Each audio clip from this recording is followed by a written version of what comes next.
Tu inmensidad el hombre no podrá contar ni comprender la gran verdad que Dios al hombre pudo amar. Cuando el pecar entró al hogar de Adán y Eva en Edén, Dios lo sacó, mas prometió un Salvador también.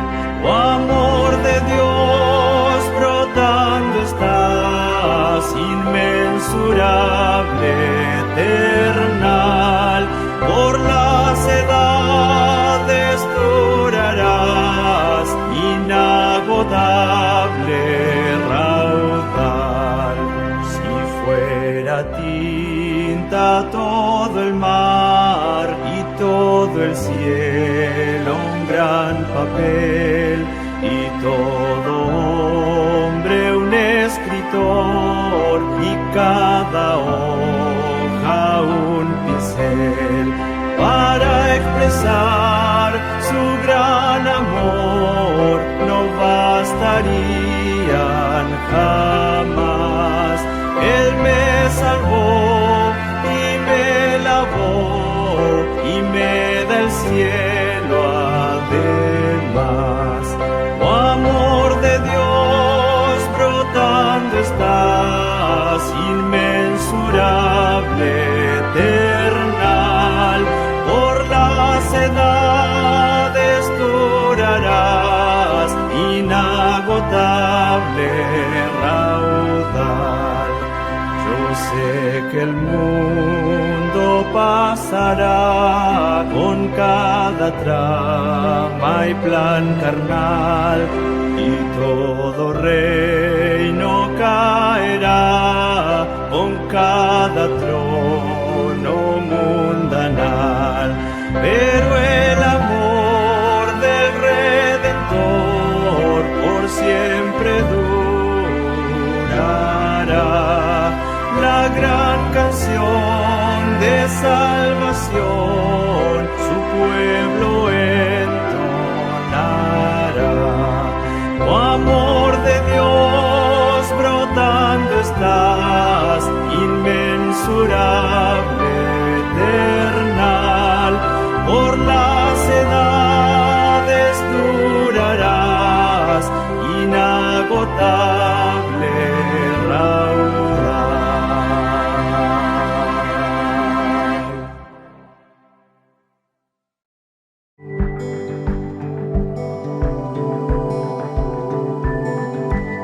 Probad y ved. Historia de hoy: entrega y confianza. Mis hijos, María Eduarda y Gustavo, Eran todo para mí. Mi pensamiento estaba en ellos, día y noche. Desde muy temprano yo los ayudé a conocer a Jesús. Siempre separábamos un momento para contar historias de la Biblia, hablar del amor de Dios y del poder de la oración. Vivimos años de alegría hasta que fuimos llamados al hospital. Papá, mamá, el resultado de los exámenes confirma lo que nosotros temíamos. María Eduarda está con leucemia. Ella va a ser internada inmediatamente para inicio de la quimioterapia. Nosotros sabíamos de los avances de la medicina en esta área y confiábamos en el poder de Dios para salvar a María Eduarda. Pasaron los días y ella tuvo altos y bajos por causa de la quimioterapia. Aún delante de su enfermedad, ella mantenía alegría y paciencia al escribir en su diario las noticias sobre su estado de salud. Sus palabras escritas revelan una total entrega de su vida a Dios y una completa sumisión a su voluntad. María Eduarda distribuyó más de 20 libros entre empleados y médicos del hospital. Los dos hermanos, siempre muy unidos, Así es. no veían la hora de salir juntos para conmemorar la nueva vida de María Eduarda.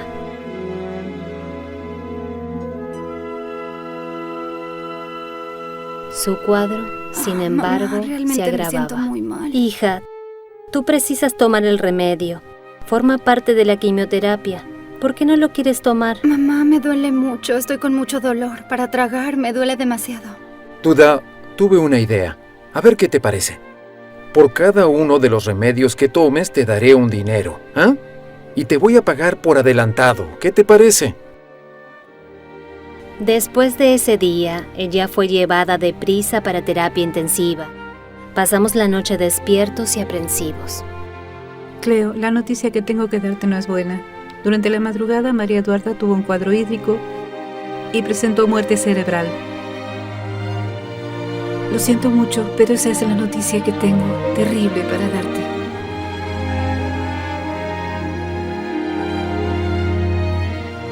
Pensando en su experiencia, supliqué al Señor que me diera la misma paz que le había dado a ella. Entregué todos mis sentimientos en las manos de Dios y supliqué por misericordia. Sin embargo, la historia de mi hija todavía no había terminado.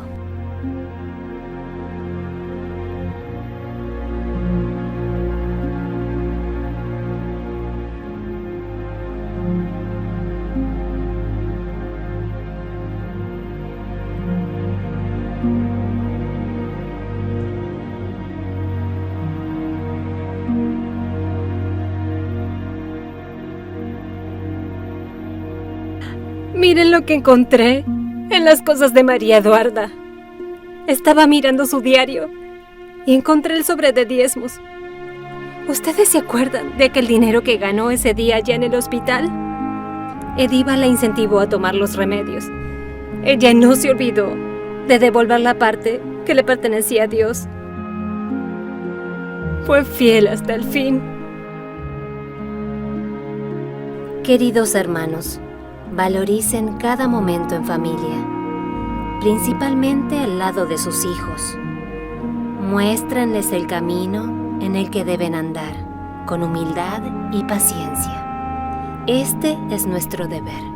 Las cosas que escapan a nuestra comprensión y que tanto nos entristecen, dejémoslas en las manos de Dios. Él enjugará de nuestros ojos toda lágrima. Probad y ved. Ahora, quiero invitarte para que juntos podamos adorar a nuestro Dios a través de los diezmos y ofrendas. Que el Señor te bendiga.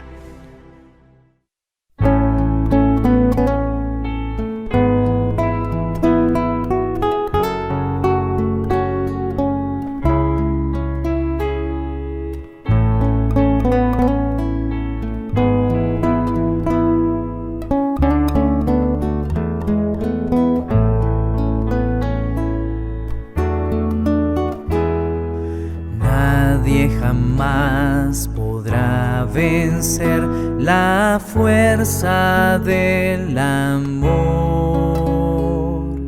de Dios el Padre Celestial, que vino a demostrar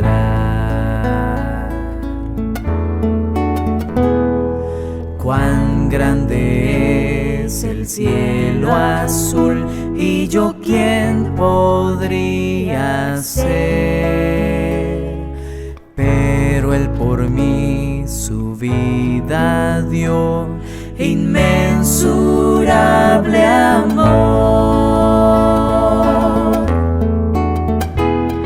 Por eso yo canto aleluya. Por eso yo canto aleluya. Porque Cristo suspendido en una cruz me brindó la salvación, y ya puedo ver su luz. Por eso yo canto aleluya. Por eso yo canto aleluya. Como prueba para siempre existirán huellas de tortura cruel de unos clavos en la cruz. El trato cruel no le impidió para otros de su amor, y aunque el soldado le escupió, obtuvo su perdón. Como un ladrón burlado fue, y yo nada pude hacer. Hoy, sin embargo, gritaré que soy su siervo fiel. Por eso yo canto aleluya. Por eso yo canto aleluya.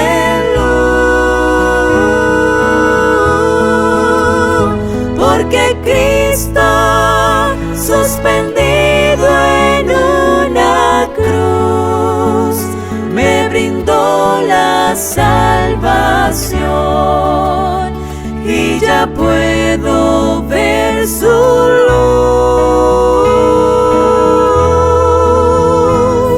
Por eso yo canto aleluya. Por eso yo canto aleluya. Como prueba para siempre existirán huellas de tortura cruel de unos clavos en la cruz. Por eso yo canto aleluya, aleluya.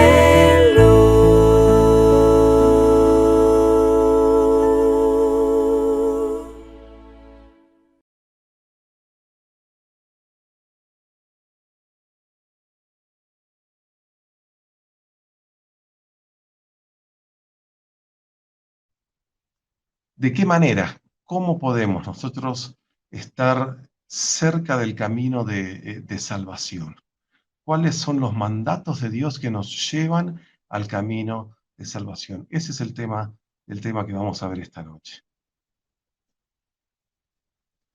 Para eso vamos a abrir la palabra de Dios en el libro de San Marcos. San Marcos, capítulo número 13. Allí encontramos un episodio muy interesante y capaz no tan... Todos lo conocemos, creo, pero no lo tenemos tan en cuenta como quizás deberíamos. Dice el versículo 28, capítulo 12 de Marcos, versículo 28. Se acercó a Jesús uno de los escribas que los había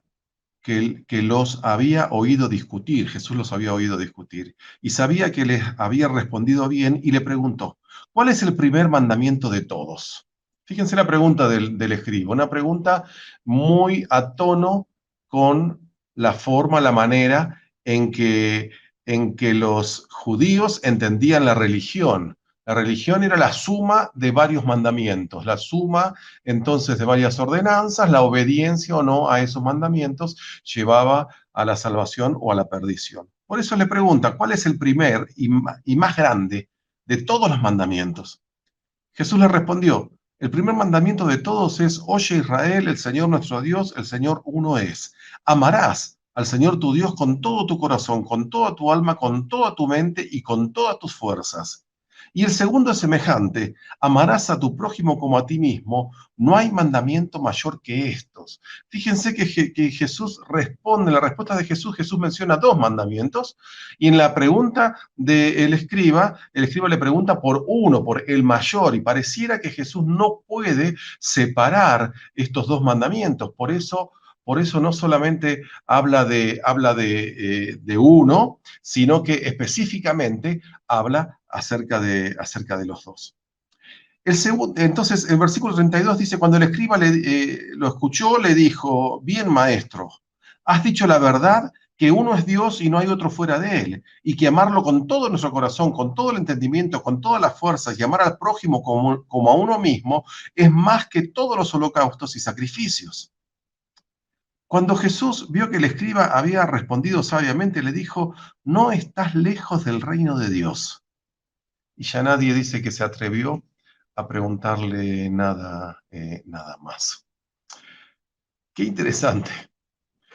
Un escriba que estaba cerca del reino de Dios, no estás lejos, estaba cerca del reino de Dios, y que entendió a la perfección lo que Dios le estaba respondiendo.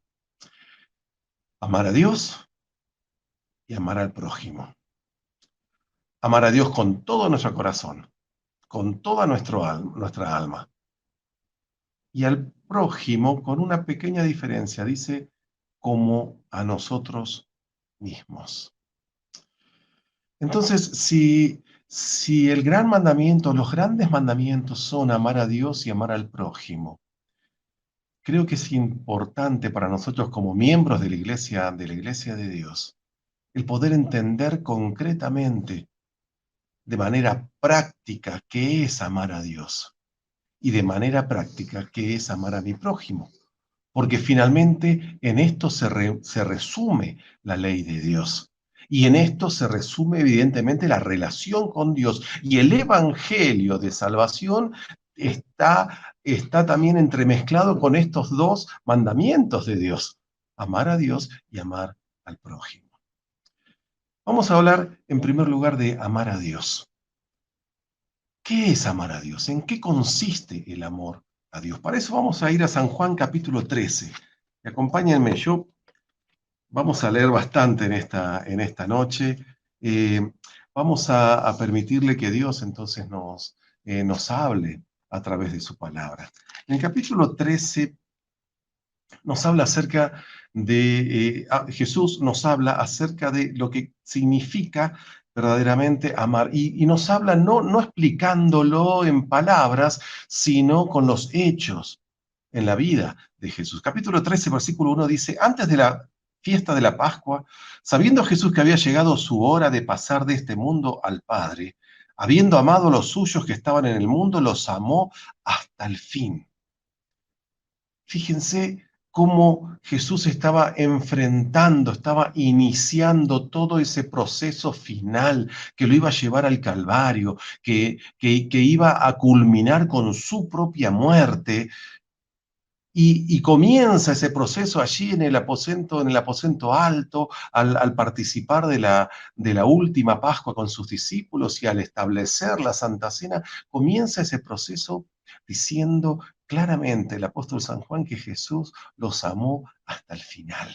Eso implica que todos los momentos de la vida de Jesús, en todos los momentos, amó a sus discípulos, en todos los momentos. Ya San Juan nos había dicho en el 3.16, San Juan 3.16 dice que porque de tal manera amó Dios al mundo. O sea, las razones siempre de el encuentro de Dios con el ser humano fueron razones, tiene un solo motivo, tiene como columna vertebral la relación de Dios con el hombre, la columna vertebral que sostiene entonces el plan de salvación, el Evangelio, es el amor de Dios por nosotros. Inclusive, si ustedes el mismo capítulo 13 de San Juan, pero en el versículo 31, después que Judas salió ya para consumar su traición, quedan Jesús y los 11 discípulos restantes. Y entonces dice, versículo 31, cuando Judas hubo salido, Jesús dijo, ahora es glorificado el Hijo del Hombre, y Dios es glorificado en él. Y Dios es glorificado. Y si Dios es glorificado en él, Dios también lo glorificará en sí mismo y lo glorificará enseguida. Hijitos míos, aún estaré un poco con vosotros. Me buscaréis, pero lo que dije a los judíos os vuelvo a decir a vosotros, donde yo voy, vosotros no podéis ir. Fíjense, quiero destacar esto como un ejemplo práctico del amor de Dios. Jesús dice, voy a ser glorificado. Voy a ser glorificado, y se estaba refiriendo a su muerte. Se estaba refiriendo a cumplir el objetivo de su ministerio en esta tierra. Jesús iba a morir, iba a ser la mayor derrota delante de sus enemigos y delante de los discípulos también. Pero Jesús se refiere a ese momento de dolor, de angustia, del peor momento posible que iba a pasar Jesús. Los latigazos, la corona de espinas, el caminar con la cruz a cuestas, el caer, el ser escupido, todo eso Jesús lo llama, voy a ser glorificado, voy a alcanzar, porque nada podías quitar de la visión de Cristo la gloria de darnos salvación. Y eso alcanzaba para que todo lo demás parezca poco, aunque era mucho y aunque era difícil de sostener. Dios nos amó. Dios nos ama. Decir que Dios te ama es poco. Primera de Juan 4:8 dice que el que no ama no conoce a Dios porque Dios es amor. Amor. Pero no muchas veces entendemos en profundidad lo que significa que es amor. Fíjense que Primera de Corintios 3, si simplemente lo recordamos, nos dice que el amor tiene características que los seres humanos que rayan con lo imposible para el ser humano. Todo lo cree, todo lo soporta. Pero ese amor que Dios está mencionando en sus características, refiriéndose a nuestro amor, ese amor es apenas parte de lo que es verdaderamente el amor de Dios. Pero si Dios nos ama con esas características del amor de 1 de Corintios capítulo 13, entonces entiendo muchas cosas de por qué me perdona y por qué me sigue perdonando a pesar de mis errores, a pesar de cómo me equivoco, a pesar de mis traiciones. Cómo ese Dios sigue ocupándose de mí y no dio un portazo, y no dio la espalda, y no me alejó de una vez por todas, porque eso es lo que yo merecía. Y ese amor de Dios para con nosotros trae como reflejo y como necesidad del ser humano amarlo. Hermanos, ¿qué necesitamos para alcanzar la salvación, según Jesús le dijo a ese escriba? Amar a Dios. Pero amar a Dios con todo nuestro corazón, con toda nuestra alma y con todo nuestro espíritu, o sea, con todo lo que somos. Amar a Dios por sobre todas las cosas, porque dice que Dios es uno, no vamos a tener ningún otro Dios delante de Él. Amar a Dios es la clave. Pero saben que los seres humanos usamos esa palabra amar de tantas maneras, de tantas formas, para referirnos a tantas cosas. Yo amo a un club de fútbol, amo a mi perro y amo a mi esposa. Es algo incoherente, ¿no? Usar la misma palabra. Y también nos autoengañamos muchas veces cuando pensamos que amamos a Dios. Y quizás no es así. Por eso Dios a veces permite pruebas y aflicciones para que tomemos conciencia también de cuál es el lugar que Dios ocupa en nuestras vidas y cuál es el lugar que la pérdida del trabajo ocupa.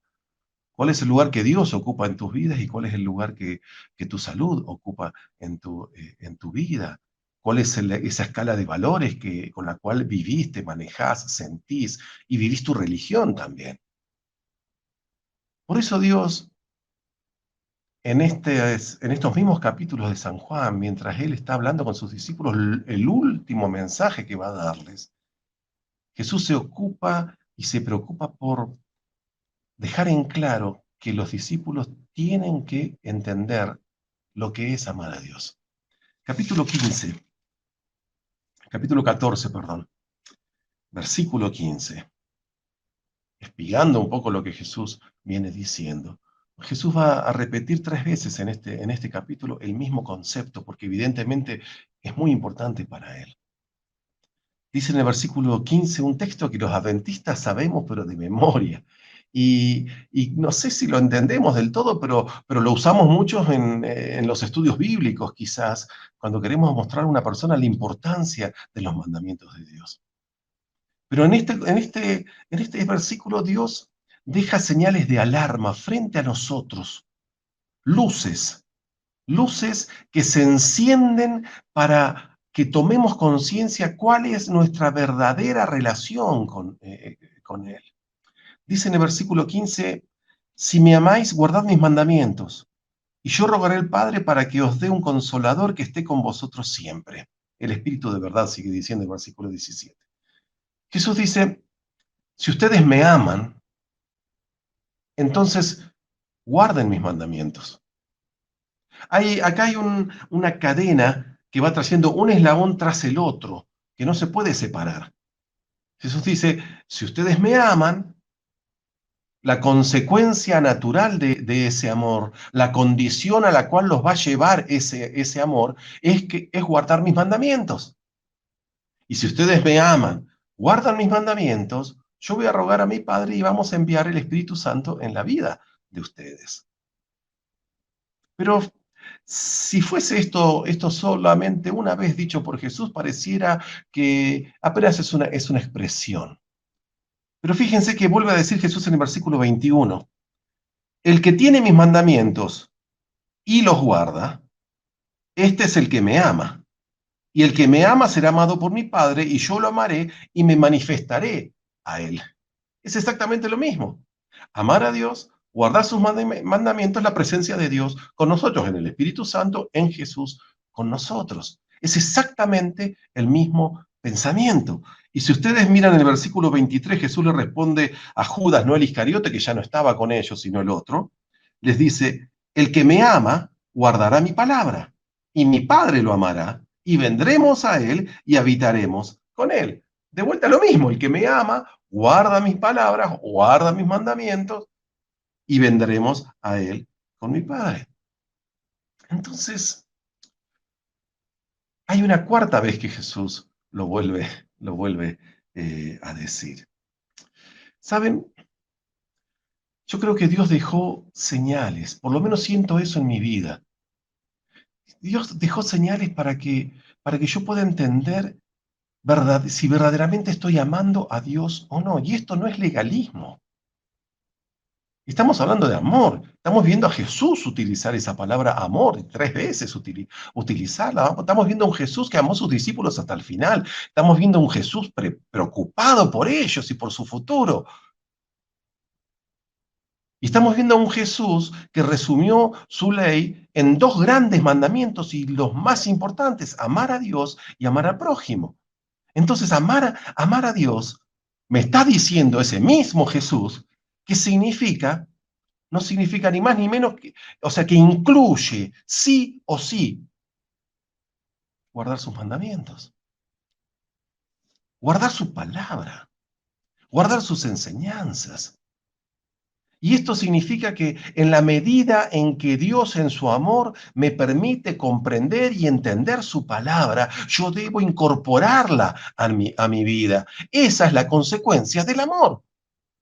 Esa es la consecuencia del amor a Dios. Pero Dios sabía que nosotros constantemente íbamos a tener la facilidad de decir una cosa pero hacer otra. Y por eso es que en Mateo capítulo 7, ustedes lo conocen, no hace falta ni siquiera leerlo. Jesús le dijo, no todo el que me dice Señor, Señor entrará al reino de los cielos, sino el que hace la voluntad de mi Padre que está en los cielos. Hay diferencia entre decir y hacer, y esa diferencia es constante en nuestras vidas. Pero por eso Dios, que te ama y que me ama, me pone este semáforo y me dice, cuidado, porque si decís que amás a Dios, pero no estás dispuesto a obedecerle, si estás diciendo que amás a Dios, pero no estás dispuesto a ponerlo en primer lugar en tu vida, si estás diciendo que amás a Dios, pero no estás dispuesto a hacer su voluntad, entonces hay algo que está funcionando mal en tu vida de relación con Dios. Por eso en el capítulo 15, Jesús habla de la necesidad de vivir una vida de relación con Él. Amar a Dios significa ponerlo en primer lugar en nuestras vidas, hermanos. Amar a Dios significa darle el primer lugar de nuestra vida y confiar en Él de tal manera que su palabra es nuestra ley. De tal manera que sus indicaciones no las discutimos porque estamos convencidos que están allí para nuestro bien. Y tenemos la conciencia absoluta de que nada nos hará mejor que seguir su palabra. Pero en el capítulo 13, volvemos para atrás, Jesús les dijo a los discípulos en el versículo 34, versículo 33, justamente después de haber hablado de su glorificación en el Calvario, dice en el versículo 33, hijitos míos, aún estaré un poco con vosotros, me buscaréis, pero lo que dije a los judíos os digo a vosotros también, donde yo voy vosotros no podéis ir. Un mandamiento nuevo os doy, que os améis unos a otros como yo os he amado. En esto conocerás todos que sois mis discípulos si tuvieseis amor los unos por los otros. Saben que este texto también es conocido. Pero como Jesús le dijo a aquel escriba que el primer mandamiento era amar a Dios y el segundo era amar al prójimo, Jesús lo repite a sus discípulos. Y en forma especial Jesús quiere ahora que sus discípulos practiquen esa vida de amor los unos con los otros, entre ellos. Jesús necesita que sus discípulos muestren su amor entre ellos. Y Jesús les dice que inclusive en la mejor manera de predicar el Evangelio es manifestar amor. Porque es evidente que el amor iba a ser la mayor carencia en este mundo, en la época de Jesús y en nuestra época también. Entonces, amar al prójimo está en un escalón de suma importancia en la vida cristiana también. ¿Qué es amar al prójimo? ¿Cómo debemos amar al prójimo? ¿De qué manera? Fíjense en capítulo 15, versículo 12, Jesús dice, este es mi mandamiento, que os améis unos a otros como yo os he amado.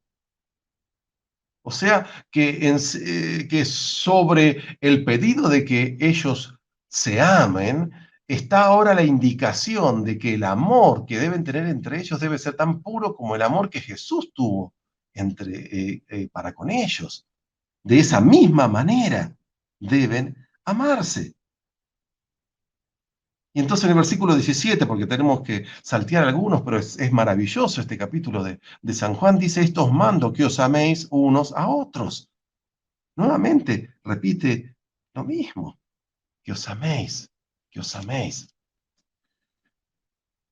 Hermanos, nos hemos ocupado mucho de preocuparnos, de a veces angustiarnos por amar a Dios. Y quizás hemos también pensado o sentido que allí estaba el único mandamiento, en amar a Dios. Y quizás como adventistas hemos entendido esto que repasé con ustedes, que amar a Dios significa obedecerle, entregar nuestra vida, ponerlo en primer lugar, guardar sus mandamientos, permitirle a Él reinar en nosotros, dejar el timón en sus manos. Pero cuando el escriba le pregunta a Jesús cuál es el mandamiento más importante, Jesús le responde por los dos primeros. Porque le dice: este otro también es importante. Haciendo estas dos cosas vas a vivir. Pero resulta que es imposible para nosotros hacerla, a ninguno de los dos mandamientos, ni amar a Dios y ponerlo siempre en primer lugar en nuestras vidas, y menos todavía amar al prójimo y amarlo como a nosotros mismos. ¿En qué consiste? ¿Qué es lo que Dios tenía en vista cuando le planteó al ser humano la necesidad de amar? ¿Qué acciones prácticas Dios tenía en vista? O estaban en la mente de Dios para nosotros, la iglesia de Dios, para que lo practiquemos como la iglesia de Dios. Acompáñenme al libro de Romanos. Romanos capítulo 12. Romanos capítulo 12. Podríamos leer muchísimos versículos, pero vamos a referirnos solamente en este capítulo 12 y después vamos a ver algo del capítulo 15. Dice el capítulo 12, y vamos a ir directamente al versículo 9 porque el tiempo ya no nos va a alcanzar.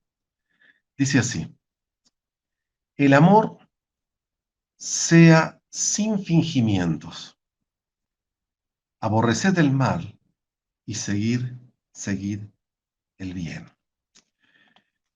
En primer lugar, Jesús nos plantea como primer necesidad que no haya hipocresía en nuestras vidas cristianas. No te acostumbres a hablar en un tono quizás dulce y amoroso simplemente porque estás en la iglesia. No te acostumbres a referirte con palabras más suaves porque simplemente estás en la iglesia. ¿Qué tal? ¿Cómo está, hermano? ¿Cómo estuvo su semana? ¿Y cuántas veces preguntamos eso y ya estamos mirando a otro hermano para preguntarle quizás lo mismo y después para preguntarle al otro? Pero Dios dice: preocupémonos sinceramente unos por otros. Que tu amor no sea de la boca para afuera, que tu amor no sea con fingimientos, que no sea simplemente de palabra. En segundo lugar dice: aborreced el mal y seguid el bien. Y este es un consejo que a mí también me toca en el corazón. Aborrecé lo malo y seguí lo bueno, independientemente de quién esté practicando lo malo, quién esté practicando lo bueno, porque muchas veces tenemos la tendencia como seres humanos a comprender o actuar de una manera distinta frente a diferentes personas, porque simplemente son diferentes y distintas. Y quien está más cerca de mi corazón, entonces me resulta más fácil de comprender. Y quien está más lejos de mi corazón, me resulta más fácil de señalar. Pero Dios te dice en primer lugar que tu amor sea sin fingimientos. En segundo lugar, aborrecé lo malo y seguí lo bueno. Versículo 10, amaos unos a otros con afecto fraternal. Ámense unos a otros con afecto fraterno, ese afecto, ese amor familiar, ese amor que te lleva a preocuparte con tu hijo cuando está bien y cuando está mal. Luego dice, en cuanto a la honra, dad preferencia a los otros. Qué difícil es esto, pero es parte del amor. En cuanto a la honra, da preferencia a los otros. En el trabajo no seáis perezosos. Sed fervientes en espíritu, sirviendo al Señor, gozosos en la esperanza, sufridos en la tribulación, constantes en la oración. Contribuid a la necesidad de los santos, practicad la hospitalidad. Qué hermoso, hermano, qué hermosa iglesia. Qué hermosa iglesia cristiana si manifestamos esto en nuestras vidas, en nuestras relaciones. Si la base de nuestra relación en la iglesia es el amor. Versículo 14, bendecid a los que os persiguen, bendecid y no maldigáis. Gozaos con los que se gozan, llorad con los que lloran. Qué difícil es a veces gozarse con el que goza, es más fácil llorar con el que llora. Pero Dios dice que tu amor sea sin fingimiento y que te alegre la bendición recibida por tu hermano, que te llene de gozo cuando a tu hermano le va bien. Versículo 16. Sed unánimes entre vosotros, un mismo ánimo, no altivos, sino asociaos con los humildes. No seáis sabios en vuestra propia opinión. La verdad que no puedo ni siquiera leer un versículo sin tener tantas cosas para reflexionar en mi vida. Un mismo ánimo en la iglesia, un mismo objetivo en la iglesia. Dice, no altivos, sino asociados con los humildes. Buscar a ese hermano que está solo, a ese hermano que lo vemos tan sencillo, tan humilde, que ocupa un rincón de la iglesia. Preocuparte por él. No seas sabio en tu propia opinión. ¿Cuántos problemas se solucionarían si todos, si ninguno de nosotros fuese sabio en su propia opinión simplemente? No paguéis a nadie mal por mal. Procurad lo bueno ante todos los hombres. En lo posible, en cuanto dependa de vosotros, tened paz con todos. No os venguéis vosotros mismos. Amados míos, antes dad lugar a la ira de Dios, porque escrito está, mía es la venganza, yo pagaré, dice el Señor. Al contrario, si tu enemigo tuviere hambre, dale de comer, si tuviere sed, dale de beber. Actuando así, ascuas de fuego amontonará sobre su cabeza. Y entonces el versículo 21 maravilloso dice, no seas vencido por el mal, sino vence el mal con el bien. ¿Qué pasaría en nuestras iglesias si nuestra preocupación, si la preocupación de cada uno de nosotros estuviese en actuar de esta manera? ¿Qué pasaría en nuestras familias si la preocupación de cada uno de los integrantes de nuestra familia fuese actuar de esta manera, tener estas características en su vida? ¿Qué pasaría en tu trabajo? ¿Qué pasaría? ¿Qué pasaría? Dice Jesús que el mundo te conocería o conocería que somos hijos de Dios si actuamos y vivimos de esta manera. Y quiero ir a un versículo más, el capítulo 15, allí mismo, en la siguiente página, el versículo 1. Y te quiero dejar con esta reflexión. Dice así, así los que somos más fuertes debemos sobrellevar las flaquezas de los débiles y no agradarnos a nosotros mismos. Cada uno de vosotros agrada a su prójimo en lo que sea bueno para la edificación. Este debiera también ser parte de los proyectos de nuestra vida. Dice, los que somos fuertes, ayudar a los débiles. Y saben que en la iglesia, como siempre lo hemos dicho, venimos de diferentes lugares, ni nos conocemos. Una iglesia como Palermo tiene hermanos que vienen de diferentes países, que han vivido realidades distintas, que fueron criados de forma distinta, con genéticas diferentes, con dolores que tuvieron que soportar en su juventud y que quizás los han marcado de por vida, con angustia que desde la niñez vienen cargados y cada cual venimos con nuestras debilidades a la iglesia. Y allí nos encontramos con otros que son fuertes en nuestras debilidades. Y mi hermano que es fuerte en lo que es mi debilidad, es débil quizás en lo que es una fortaleza mía. Entonces dice, la actitud del verdadero cristiano, del Hijo de Dios, del que está en el camino de la salvación, es que el fuerte ayude al débil, no que el fuerte señale al débil. No que el fuerte se vea más fuerte frente al débil y haga de su fortaleza la razón del Evangelio, porque eso no es así. Y esto se aplica en nuestra familia, en nuestras relaciones íntimas, en nuestro hogar. Se aplica principalmente también en nuestra iglesia. Jesús nos conocía. Y Jesús le dijo a aquel escriba, ama a Dios con todo tu corazón, con toda tu alma, con toda tu mente. Pero también ama a tu prójimo como a ti mismo.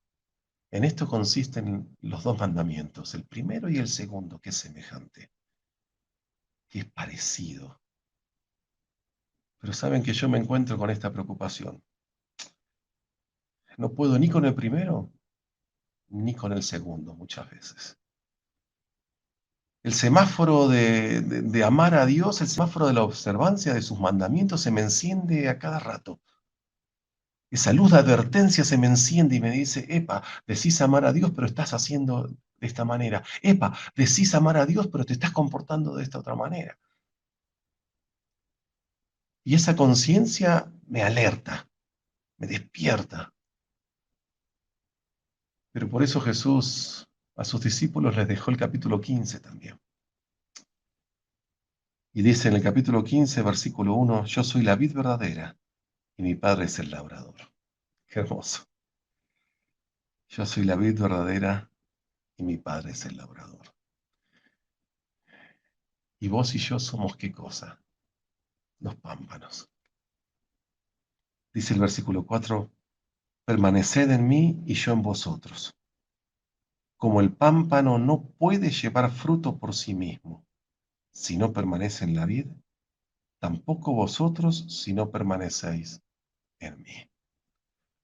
Entonces, cuando yo veo que los frutos de mi vida no son los que debieran ser, cuando yo veo que se me enciende ese semáforo de la obediencia a Dios, porque no lo estoy cumpliendo, porque no lo estoy haciendo, y cuando Jesús me dice, mira que amarme significa guardar mis mandamientos también. Cuando me siento fracasado en esto, dice el Señor que lo que tengo que hacer es ir más cerca de Él, permanecer más cerca de Él, contactarme más con Él. Porque nosotros no podemos ser, no seremos nada si no estamos con Él. Versículo 5 dice, yo soy la vid, vosotros los pámpanos. El que permanece en mí y yo en Él, este lleva mucho fruto. Y ustedes saben cómo termina, ¿no? Porque separados de mí, nada podéis hacer. Así que no intentes amar a tu prójimo separado de Dios.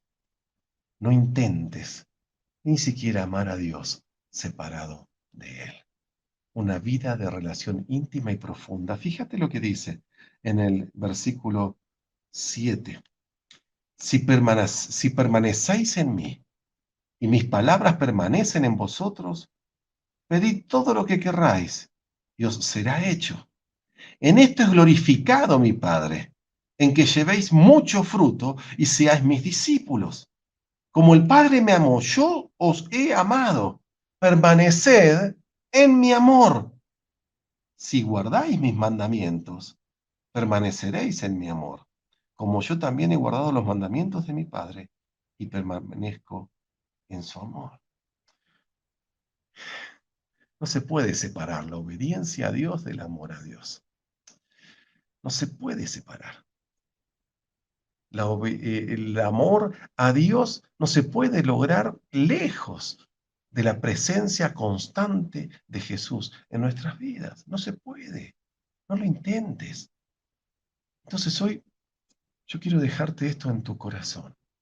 Permanece cerca de Jesús. Pero dice, si permanecéis en mis palabras, y mis palabras permanecen en vosotros. O sea, permanecer significa darle a la palabra de Dios un lugar sumamente importante en nuestras vidas. Significa que va a ser la guía, significa que va a ser la guía constante, significa que va a estar a nuestro lado en todo momento, significa que sus palabras van a quedar en nuestro corazón y como dice Deuteronomios, y las repetiremos a nuestros hijos en el camino, hablaremos de ellas estando en el camino, en el trabajo, en la casa, en todos lados, constantemente Dios presente en tu vida y en mi vida.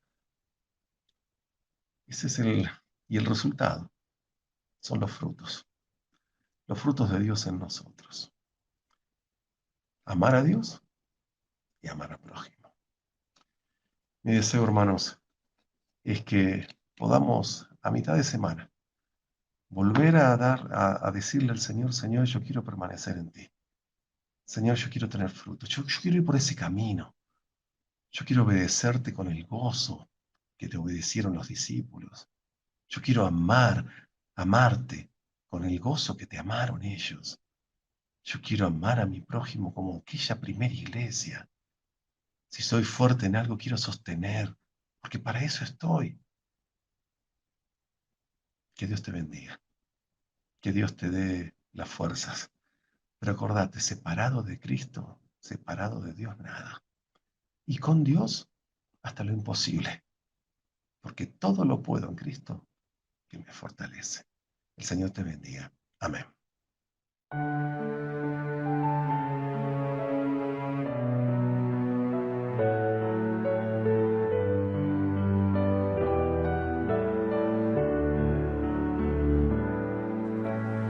Gracias te doy por darme esperanza, que muy pronto volverás.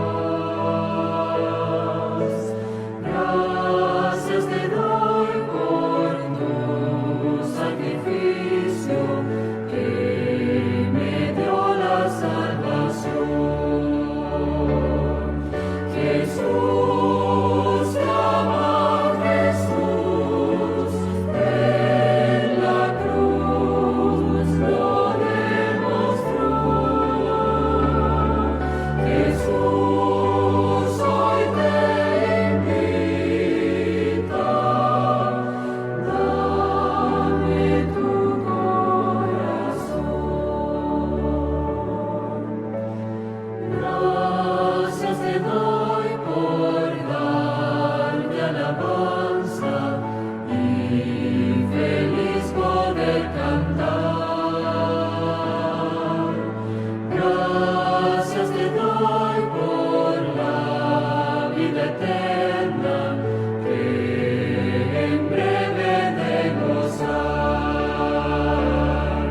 Jesús, te ama Jesús, en la cruz lo demostró. Jesús hoy te invita, dame tu corazón.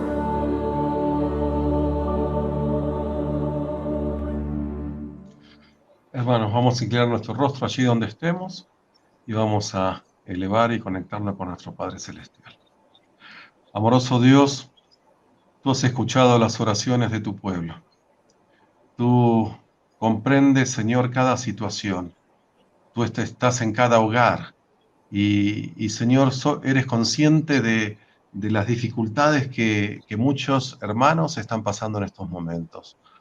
Oramos por nuestros hermanos que están con su salud afectada por el COVID. Señor, tú sabes cuántos están padeciendo y sufriendo por esto. Los ponemos en tus manos, Señor. Nosotros no podemos hacer nada y muchas veces los médicos tampoco. Solo dependen de ti, Padre, y es que te pedimos a ti tu intervención en sus vidas. Ayúdalos a recuperarse completamente. Bien. Hogares con situaciones difíciles, con problemas, iglesias que necesitan de tu presencia también. Y bendice a tus hijos en donde ellos se encuentran. Señor, que tu presencia pueda acompañarlos, dirigirlos, sostenerlos, y que seas tú el que gobierna y el que toma las decisiones también en sus vidas. Bendice a la iglesia aquí de Palermo. Señor, bendice a sus líderes, a su pastor, Sosténlos en estos momentos difíciles y que sigan siendo la luz que tú quieres tener en ese barrio de la capital. Acompáñanos, Señor, te pedimos esto, te lo suplicamos en el precioso nombre de nuestro Salvador Cristo Jesús. Amén. Amén. Amén. Amén. Amén.